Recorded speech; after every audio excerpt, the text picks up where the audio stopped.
Bonjour à tous. Aujourd'hui, je voulais revenir sur les clés pour traverser l'épreuve. Alors, en premier lieu, la première clé fondamentale, c'est la parole de Dieu.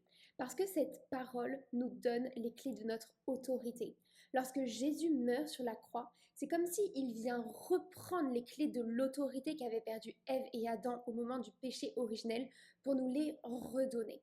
Et il nous dit par exemple dans sa parole, en Luc au chapitre 10, voici que je vous donne le pouvoir de marcher sur serpents et scorpions, de toute la puissance de l'ennemi, rien ne saurait vous nuire. Donc c'est très important lorsque l'on passe l'épreuve de connaître notre autorité et de la mettre en pratique. Jésus ne cesse de nous dire dans l'évangile d'écouter sa parole et de la mettre en pratique. Il nous dit heureux l'homme qui écoute la parole de Dieu et qui la met en pratique. Il compare d'ailleurs en Matthieu 7, l'homme qui met en pratique la parole de Dieu de celui qui ne la met pas en pratique. Celui qui met en pratique la parole de Dieu a construit sa maison sur le roc. Et l'épreuve a pu s'abattre sur la maison de cette personne, elle a pu vraiment s'abattre dans la vie de la personne, mais la vie de la personne est restée solide, elle est restée forte, parce que la personne était comme un arbre enraciné dans la parole de Dieu qui est abreuvé par les racines. Le Saint-Esprit en fait, dans la vie d'une personne qui médite la parole de Dieu, le Saint-Esprit vient donner des forces nouvelles et abreuver la personne vraiment de l'intérieur, comme des racines de l'arbre. Et c'est justement l'image que nous donne le psaume 1, quand le psalmiste dit « Heureux l'homme qui se plaît dans la loi du Seigneur et qui murmure sa loi jour et nuit, il est comme un arbre planté près d'un ruisseau qui donne son fruit en son temps et jamais son feuillage ne meurt. » Donc, celui qui médite la parole de Dieu quand tout va bien et qui la met en pratique et qui continue à la méditer durant l'épreuve et qui la met en pratique, qui proclame cette parole pour sa vie, eh bien celui-ci, il est comme un arbre planté dans la maison de l'Éternel et le Saint-Esprit vient abreuver la personne, vient toujours lui donner des forces nouvelles parce que la parole de Dieu, c'est la vitalité pour l'âme et ça vient redonner une nouvelle énergie, de la vigueur et de la force pour le corps, pour l'esprit, pour le cœur. Ça vient vraiment nous donner les vitamines du cœur, les bons nutriments dont nous avons besoin pour avancer et cheminer vers le Seigneur. En Matthieu 4, Jésus nous dit bien que l'homme ne se nourrit pas seulement de pain, mais de toute parole qui sort de la bouche de Dieu. Donc la parole de Dieu, elle est riche en nutriments, ces nutriments qui sont nécessaires pour la vitalité et la force d'un homme. Donc, première clé pour traverser l'épreuve dans la paix et dans la victoire, pour marcher à la suite du Christ et demeurer dans ce cortège triomphal de Christ, comme nous dit Saint Paul. Saint Paul nous dit, je marche dans le cortège triomphal de Jésus-Christ. Donc, c'est-à-dire un cortège de triomphe, c'est un cortège qui a la victoire, qui est glorieux. Et cette victoire, nous l'avons par la parole de Dieu. Donc, en plus de ce verset dans Luc où Jésus nous donne clairement notre autorité d'enfant de Dieu. Vraiment, il nous dit, je vous donne la puissance de marcher sur serpents et scorpions, de toute la puissance de l'ennemi, rien ne saurait vous nuire. Donc, Jésus nous dit là que nous avons une autorité et qu'avec cette autorité, rien ne peut nous nuire. Donc, aucune circonstance extérieure de l'épreuve ne peut contribuer à nous faire tomber. Et puis, si, de manière matérielle, nous avons l'impression de tomber, la parole de Dieu nous dit « Heureux l'homme qui se relève ». Elle nous dit également dans Proverbe « Le saint tombe 7 fois et se relève tout le temps, là où le méchant ne se relève pas, reste à terre ». La parole de Dieu nous dit également que les armes de notre combat pour traverser cette épreuve ne tirent pas leur puissance d'une origine humaine. C'est par exemple ce que nous dit Saint Paul dans la deuxième lettre aux Corinthiens, au chapitre 10, à partir du verset 4. Il nous dit « Les armes de notre combat ne reçoivent pas leur force d'une origine humaine, mais elles reçoivent leur puissance de Dieu, du Saint-Esprit, qui donne la puissance pour démolir les forteresses qui s'élèvent hautement contre la connaissance de Dieu. » Et il poursuit en disant « Nous capturons toute pensée pour l'emmener captive à l'obéissance à Christ.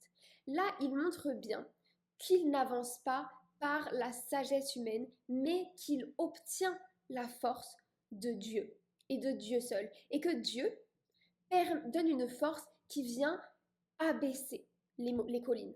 Une force qui vient démolir les forteresses, qui nous empêche d'être en pleine relation, en pleine communication avec Dieu et qui nous empêche de pleinement connaître le Seigneur. Il nous dit bien que ces armes reçoivent de Dieu la puissance qui démolit les forteresses qui s'élèvent de manière hautaine contre la connaissance de Dieu. Donc, la parole de Dieu nous permet de démolir tous les mensonges, nous permet de démolir toutes les choses qui nous empêchent de connaître la vérité et de connaître Jésus-Christ. Dans la Bible, on nous parle de deux personnes qui peuvent démolir. Alors bien sûr, il y a l'ennemi qui vient démolir, il vient toujours pour démolir, voler la grâce. Mais il y a également Jésus qui vient démolir les œuvres de l'ennemi. Et c'est bien cela que fait la parole de Dieu. Elle démolit les œuvres de l'ennemi. Alors ensuite, cette parole de Dieu, elle est puissante pour nous et elle est vraiment vitale parce qu'elle nous donne notre identité d'enfant de Dieu. Nous sommes enfants de Dieu. Ce n'est pas un mot à prendre à la légère, ce ne sont pas que de simples paroles. Mais être enfant de Dieu signifie que nous avons un Père dans le ciel, un Père qui est tout-puissant et qui s'occupe de nous. Il s'occupe de nous comme de la prunelle de son œil. Il veille sur chacun de nos cheveux. Donc ça veut bien dire qu'il veille sur tout notre intérieur, sur toutes les conditions extérieures que nous avons. Et il veille sur chacun des détails de notre vie. Dans Saint Paul, dans la lettre aux Philippiens, il est dit que mon Dieu pourvoira à tous vos besoins selon la richesse de sa gloire en Jésus-Christ. Cela signifie bien que notre Père dans le ciel nous donne exactement tout ce dont nous avons besoin.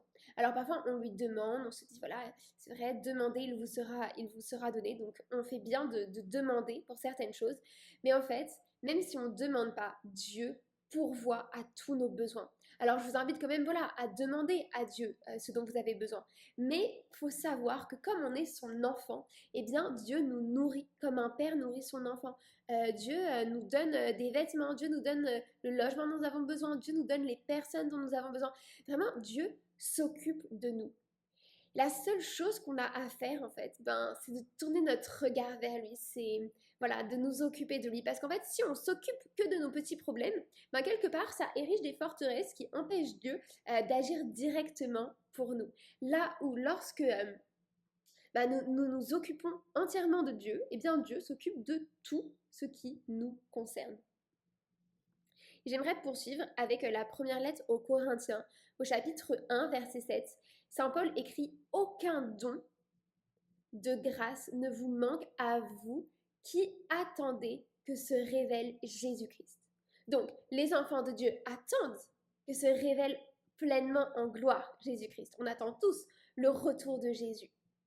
Eh bien, Dieu nous atteste dans sa parole, une parole qui est digne de foi. Dieu ne ment jamais, il réalise toutes ses promesses.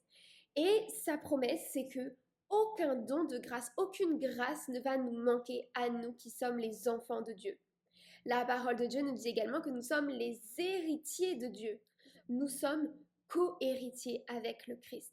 Ce ne sont pas que des paroles, mais c'est une vérité, une réalité spirituelle. C'est-à-dire que tout ce qui appartient au Père nous appartient également, sont également à nous. Dans l'évangile de Luc, au moment où l'enfant prodigue revient vers son père, eh bien, son père donc le pare des plus beaux vêtements, dit à ses serviteurs vite, allez dresser la table, préparer un excellent repas. Et puis il y a le fils aîné qui était resté avec le père, qui est jaloux, qui dit au père mais comment ça se fait, moi je suis toujours avec toi et jamais tu n'as offert le veau gras pour moi, jamais tu n'as fait preuve d'autant de sollicitude à mon égard. Et le père dit, mais mon enfant, toi tu étais toujours avec moi, tout ce qui est à moi est à toi. Eh bien Dieu veut vous dire la même chose, tout ce qui est à lui est à vous aussi. Alors parfois, c'est pas concret, c'est pas matériel dans votre vie à l'instant T, mais parce que ça demande une préparation. Parfois, si Dieu vous donnait tout ce qui est à vous, tout votre héritage maintenant, eh bien, vous iriez, comme cet enfant prodige, tout dilapider tout votre héritage, tous vos biens, voilà, dans de la débauche, en fait. C'est ce qu'il fait, hein, cet enfant-là. Alors, vous iriez peut-être pas dans la débauche, mais en tout cas, vous utiliseriez mal votre héritage. Alors Dieu, lorsqu'il ne donne pas tous les biens de votre héritage maintenant, c'est parce qu'il cherche à vous préparer. Il cherche à vous instruire de sa sagesse, pour que ensuite, une fois en possession de votre héritage, vous puissiez en faire bon usage. La parole de Dieu vient alimenter cette identité d'enfant de Dieu. Elle vous révèle petit à petit à vous-même. Parfois, lorsque on se regarde le nombril, en fait, on n'arrive pas à se voir parce que quelque part on est trop proche, on est trop collé à nous et on ne parvient qu'à voir un peu la surface et généralement on voit à ce moment-là notre ego. Là où, lorsque l'on regarde Jésus, eh bien Jésus nous révèle à nous-mêmes. C'est un petit peu comme si Jésus était notre miroir parfait. On est fait à son image et à sa ressemblance. Et lorsqu'on cherche à se connaître dans la parole de Dieu, donc c'est-à-dire en Jésus, en regardant Jésus, parce que Jésus est cette parole, il est cette parole incarnée. Eh bien, lorsque on apprend à se connaître, on apprend à se regarder en fixant notre regard sur Jésus et en cherchant à mieux connaître la parole de Dieu, eh bien, à ce moment-là, on se connaît véritablement nous-mêmes. Et la parole de Dieu nous donne notre identité. Un exemple. Dans le psaume 8, il est écrit à partir du verset 5, « Qu'est-ce que l'homme, Dieu, pour que tu en prennes souci ?» Et ensuite, c'est comme si le psalmiste était inspiré de la réponse de Dieu pour lui, et il écrit, « Tu l'as voulu un peu moindre qu'un Dieu, donc fait à l'image et à la ressemblance de Dieu. Le couronnant de gloire et d'honneur. Tu l'établis sur l'œuvre de tes mains. » Donc Dieu nous a fait à son image, à sa ressemblance.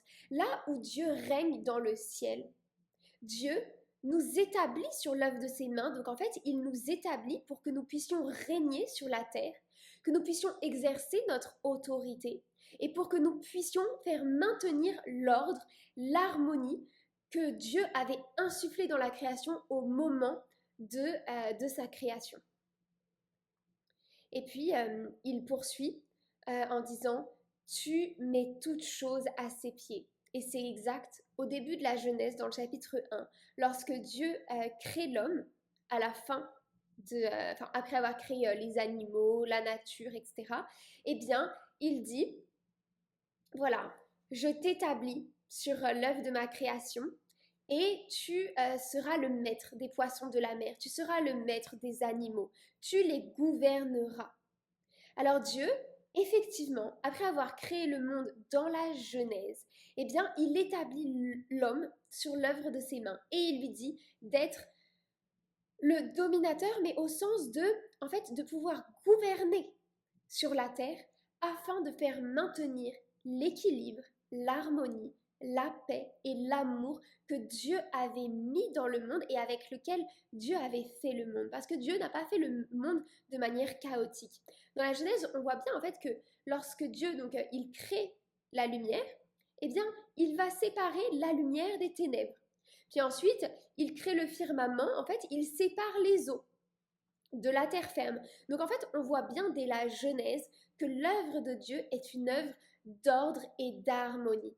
Et donc, il donne mission à l'homme de faire maintenir cet ordre et cette harmonie. Donc parfois c'est mal compris le fait que voilà l'homme doit dominer sur la terre, c'est pas il doit asservir la nature pour ses propres intérêts. Cela n'est pas du tout l'œuvre de Dieu, mais la parole de Dieu nous révèle que Dieu établit l'homme sur la terre afin qu'il maintienne un royaume d'harmonie, d'ordre et donc de paix. Et on lit dans les Béatitudes au chapitre 5 de Matthieu, il est écrit « Heureux les artisans de paix, car ils seront appelés les fils du Très-Haut. » Donc l'enfant de Dieu, le fils du Très-Haut, de celui qui a créé l'univers, eh bien c'est celui qui travaille à la paix. Et la paix, c'est quoi? C'est lorsque les relations entre les hommes, mais également relations entre l'homme et la nature, en fait, toutes les relations de l'homme, parce qu'on sait que l'homme est un être relationnel, eh bien, lorsque les relations de l'homme avec son entourage sont harmonieuses, sont ordonnées et donc sont paisibles dans la paix. Donc l'enfant de Dieu, c'est celui qui connaît parfaitement son autorité, qui se saisit de cette autorité pour la mettre en pratique. Et c'est également celui bien, qui connaît les dons de Dieu. Et à mesure qu'on connaît les dons de Dieu, bien, nous pouvons nous en saisir pour mettre au service de la création de Dieu tous les dons qu'il nous a donnés. Et donc d'être des véritables héritiers qui utilisons notre héritage avec sagesse. Et à mesure qu'on utilise notre héritage avec sagesse, bien Dieu nous donne davantage. Donc c'est la raison pour laquelle parfois on est enfant de Dieu, on a l'impression de pratiquer la religion, de pratiquer les commandements de Dieu, mais on a également l'impression de ne pas avoir tous ces dons, tout cet héritage, alors qu'on reste auprès de Dieu comme le fils aîné. Eh bien, si tel est le cas, c'est que nous ne sommes peut-être pas encore en mesure de recevoir cet héritage. Nous ne sommes pas assez formés à la sagesse de Dieu pour ensuite pouvoir redistribuer cet héritage convenablement. Et j'aimerais maintenant vous donner une deuxième clé. Donc la première clé, c'était la parole de Dieu. Et maintenant, la deuxième clé, c'est l'humilité. Parce que l'épreuve, elle est souvent là pour faire ressortir ce qui est caché dans l'homme et donc pour quelque part venir nous affermir dans l'humilité. Dans le livre du prophète Sophonie, il est écrit au chapitre 2, « Il arrivera en ce temps-là où je fouillerai Jérusalem, donc le peuple de Dieu, avec des torches, je visiterai les hommes. » Donc en fait, là, le moment de l'épreuve, donc au chapitre 1 et 2, c'est vraiment le moment de l'épreuve où la situation du monde est un petit peu chaotique, Dieu vient purifier totalement la terre, donc il y a quelques fléaux qui sont quand même envoyés sur la terre, et avec l'invitation de Dieu de le chercher, donc vraiment de chercher à creuser en fait sa parole, de venir chercher le Seigneur avec un cœur humble. Et puis à la fin, au chapitre 3, c'est lorsque Jérusalem est parfaitement purifiée et restaurée. Et ce qui apparaît, c'est que Jérusalem est devenu un peuple humble. Et dès l'instant où il devient un peuple humble, bien Dieu leur donne sa gloire. Il est écrit « Jérusalem purifiée et restaurée. Ce jour-là, tu n'auras plus à rougir de tes méfaits, de tes crimes contre moi, car alors j'extirperai de toi ceux qui se vantent avec insolence. Tu cesseras de te pavaner sur ma montagne sainte. » Donc ici, le peuple de Dieu n'a plus à avoir peur parce qu'il est totalement purifié. Dieu a arraché le péché de son peuple. Il a retiré les loups de la bergerie et donc tout le monde est dans la paix. Il a vraiment instauré un climat de paix. Et il poursuit au verset 12, « Je laisserai chez toi un peuple pauvre et petit, donc plein d'humilité. » Là, c'est vraiment la phase humble. Il prendra pour abri le nom du Seigneur. Parce que lorsque Dieu nous rend petits et pauvres, il ne veut pas qu'on demeure dans la faiblesse et la pauvreté. Il ne s'agit pas du tout de cela. Mais il s'agit du fait que Dieu veut que nous soyons humbles pour que nous soyons dans la vérité. Et la vérité, c'est que toute la gloire que Dieu nous donne nous vient uniquement de lui. Elle ne vient pas de nous-mêmes. Lorsque on est dans l'abondance, on est dans la richesse, on est vraiment dans le bonheur plein et entier, bien Dieu nous veut dans cette situation, mais il veut simplement que nous reconnaissions que ce bonheur nous vient de Dieu et non pas de nous-mêmes. Que toute cette gloire, toute cette abondance, tous ces bienfaits nous viennent de Dieu qui nous a créés et qui nous veut dans l'abondance. Parce que Dieu n'est pas un Dieu de la pauvreté, mais il est bien un Dieu de l'abondance. Mais parfois, il vient nous montrer nos pauvretés, il vient nous montrer nos faiblesses pour que nous reconnaissions que tout nous vient de lui. Et on peut être très humble en étant dans la gloire et dans l'abondance, en reconnaissant seulement que cette gloire et cette abondance nous vient de Dieu. Et dès que l'on est dans cette attitude-là, dans cette posture d'abondance, mais en reconnaissant que tout nous vient de Dieu, eh bien, nous conservons cette gloire et cette abondance, cette puissance, cette force qui est Dieu, qui est le Saint-Esprit et que Dieu veut pour nous. Mais il y a une chose que Dieu a horreur, c'est lorsque on s'approprie comme venant de nous-mêmes et pour nous-mêmes uniquement les dons qui nous viennent de Dieu. C'est à ce moment-là que Dieu vient nous purifier et vient nous montrer ce que nous sommes sans lui en fait, notre valeur lorsqu'on n'est pas appuyé et abrité en lui. Donc, elle vient de là, la phase de purification, d'humiliation entre guillemets. Donc en fait, pour être rendu vraiment humble et pour que nous puissions ensuite, et que nous ayons quasiment plus le choix parce que c'est pour notre bien en fait, c'est pour notre bien de nous rendre compte que toute la gloire et tous les honneurs nous viennent de Dieu seul. Et une fois qu'on s'en rend compte, eh bien, nous ne commettons plus d'injustice. D'accord ? Il y a écrit, ce reste d'Israël ne commettra plus d'injustice. Ils ne diront plus de mensonges. Ils ne diront plus de mensonges parce que c'est un mensonge de croire que voilà, l'abondance, la prospérité nous viennent de nous-mêmes uniquement. Parce que tout nous vient de Dieu. Dans leur bouche, plus de langage trompeur, mais ils pourront paître et se reposer. Nul ne viendra les effrayer. Et ça, c'est vraiment le point. L'épreuve, elle est là pour nous purifier. Mais après l'épreuve, Dieu nous veut dans la paix et dans le repos. Dieu, il nous veut avec lui et lui, il demeure dans le repos. Même lorsque c'est la confusion sur la terre, c'est l'épreuve, c'est le chaos, eh bien lui, Dieu, reste dans le repos. C'est par exemple ce qu'on a dans le psaume 2. Il est écrit pourquoi ce tumulte parmi les nations, ce vain murmure des peuples? Dieu qui règne dans le ciel s'en amuse, il les tourne en dérision.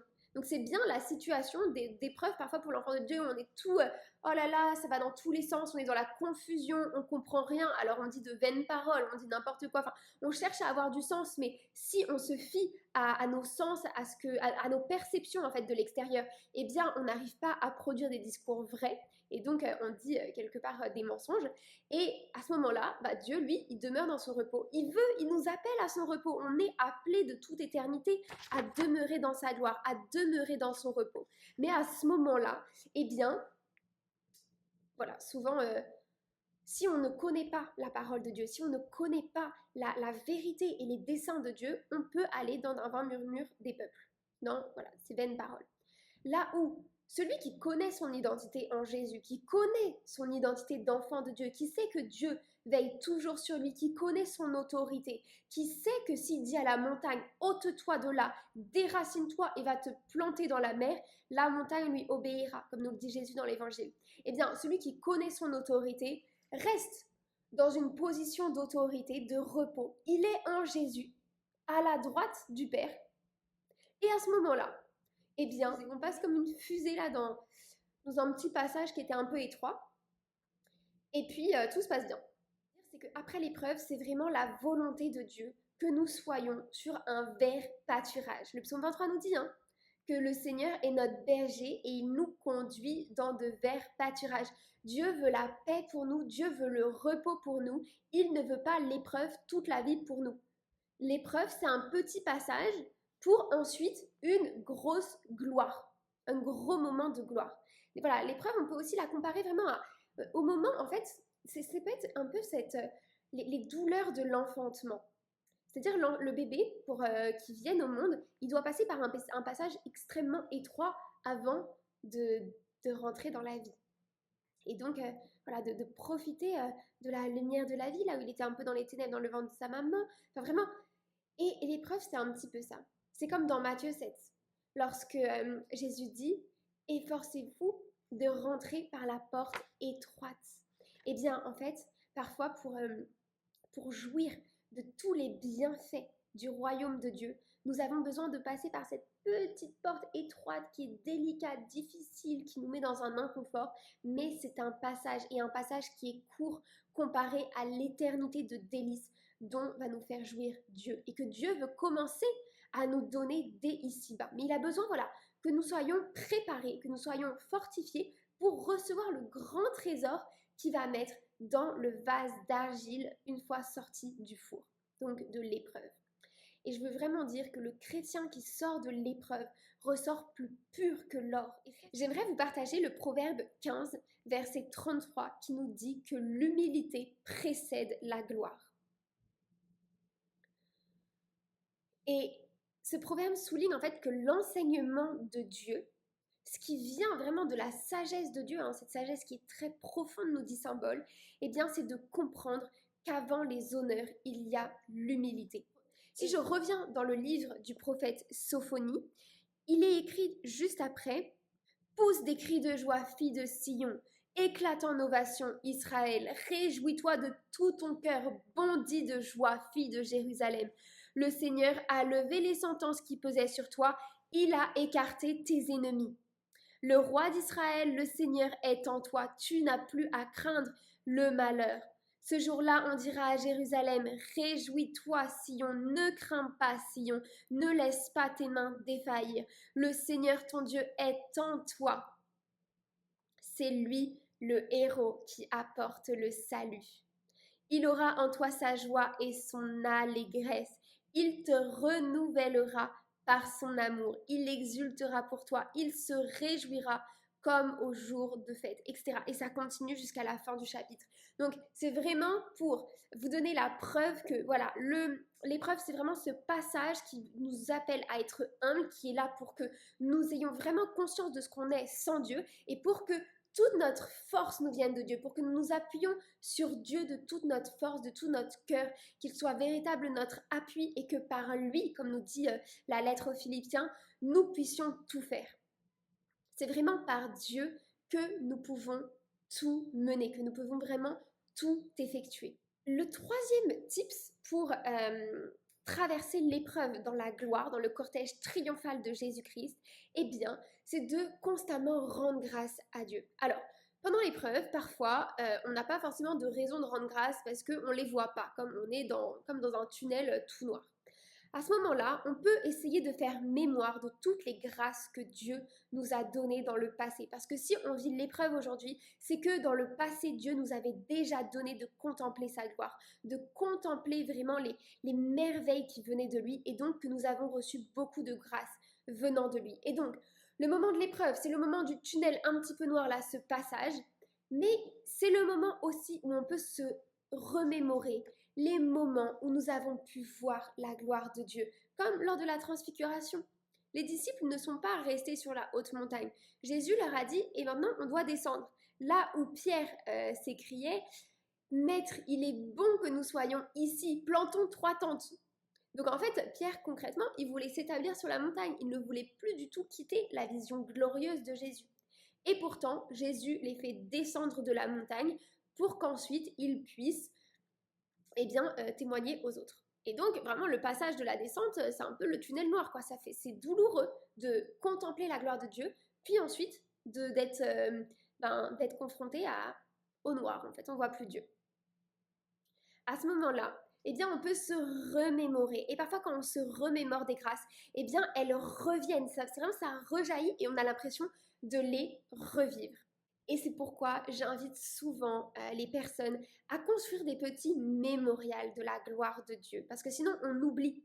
On oublie les choses sublimes que Dieu nous avait données. Alors, un mémorial, c'est comme, c'est un monument historique. Alors, on peut le faire, par exemple, relater toutes ces grâces dans un carnet qu'on peut ensuite relire durant l'épreuve et qui vont vraiment, nous reprocurer un petit peu de joie. Et c'est vraiment, faire une forme de monument personnel. Donc, je sais pas, on peut même dessiner un tableau d'une grâce qu'on a vécue. Et puis le fait juste de regarder le tableau, ça nous rappelle. On peut tout écrire dans un carnet. On peut en parler aux autres aussi. Et donc, même pendant l'épreuve, on fait mémoire, on témoigne auprès des autres des grâces magnifiques que Dieu nous avait données. Donc, là, on partage. Et donc, quelque part, il y a une multiplication de la grâce que Dieu nous avait donnée, parce que elle est comme transmise aux autres qui vivent à leur tour la grâce que Dieu avait donnée. Donc on peut trouver beaucoup de manières différentes de se souvenir, de faire mémoire et donc de rendre grâce des merveilles que Dieu a fait pour nous. Et donc ça, c'est pour les grâces qu'on avait reçues qui sont passées, mais ensuite, il faut faire cet effort avec notre volonté de louer Dieu, de chanter Dieu, de regarder sa beauté, de dire waouh Seigneur, ok, je ne te sens pas dans ma vie, je ne te vois pas, mais je crois que tu es magnifique, je crois que tu fais des merveilles, je crois que tu es en train de préparer une table somptueuse pour moi à la face de mes adversaires, de mes ennemis, comme le dit les psaumes. Vraiment, voilà, s'approprier les psaumes, s'approprier les chants de louange pour chanter Dieu, pour s'exclamer des bienfaits que Dieu fait.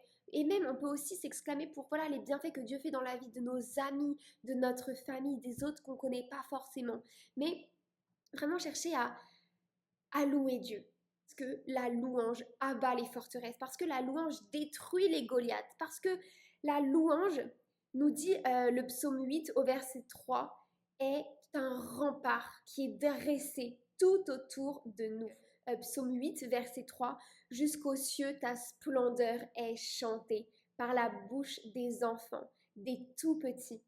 Rempart que tu opposes à l'adversaire où l'ennemi se brise en sa révolte. » Donc lorsque l'on chante les louanges à Dieu, Dieu crée une forme de rempart tout autour de nous et les ennemis s'y brisent en leur révolte. S'il y a des adversaires qui veulent venir nous embêter, eh bien, ils sont brisés face au rempart que la louange crée. Et quelque part, lorsqu'on loue le Seigneur, c'est vraiment le ciel qui vient descendre, qui vient nous rejoindre. La louange, c'est vraiment appeler Dieu dans notre vie là où on est. Et c'est même Dieu qui vient louer en nous. Donc, la louange, ça fait descendre Dieu sur nous. Ça fait descendre le ciel, ça fait descendre la demeure de Dieu vraiment dans notre vie. Et ça vient augmenter la présence de Dieu dans notre cœur. Et enfin, la troisième clé pour traverser l'épreuve comme une fusée de lumière, c'est de s'équiper de l'équipement de combat donné par Dieu.